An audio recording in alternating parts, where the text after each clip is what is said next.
show Parenthood has been filming out here a lot as well. On your right inside the art gallery, you'll be able to see that there are some photos in there, some paintings. Some of the sets are slightly more dressed up than usual. As we turn the corner, we're entering our Metro sets. Now if you look on your left, you'll see we have a theater over here. Next to it on the corner, we have the Tetons, and then across the street we have another theater. Now when we first reconstructed these sets, each of those street corners was designed to represent a theater from a different era in time. That way we could film on one street corner or another, and we wouldn't have to change the sets for the different projects.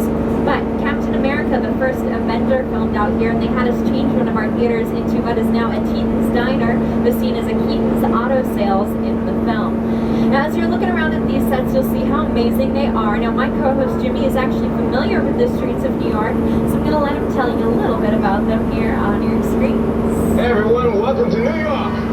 I got my start right here in New York on Saturday Night Live. This is actually my old neighborhood. I once got mugged over there by an old woman. Tough lady. This is my favorite hot dog guy. Hey buddy, how's it going? Remember me? No. Just like old times. Gotta love New York City. Hey, I'm walking here! I'm walking here! Hey, it's cool guys. I was just walking there. So it's not exactly New York, but a lot of times when you see New York in the movies, it was shot right here on the Universal Metro sets. If you can make it here, you can make it anywhere. Even if you make it here on the Universal lot.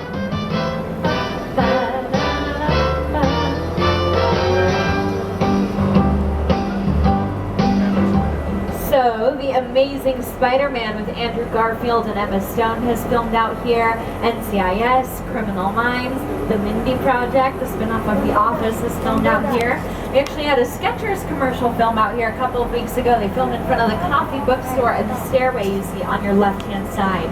They filled the sets out with books and antiques and various items, and they were able to film out in front of it. Now, as you look around inside some of these buildings, especially in some of the windows on your left, you'll notice that it doesn't look like we would actually film inside of them.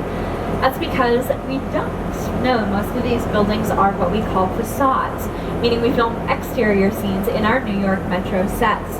So if we wanted to film something that took place indoors, we'd actually head back over to our front lot, build something up in a sound stage, and then match those shots up with the ones we get out here to complete the scene. So, the Bruce Almighty clip I showed you when he started in his apartment yelling about the dog was filmed in a soundstage. And then they came out to our brownstone street to finish the rest of the shot. Now also, as you look around at these buildings and you see they're made out of massive stone and brick, they actually aren't.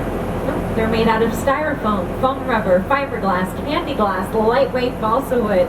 These materials enable us to tear down the sets, change them up, build them up at a relatively cost and time-effective rate.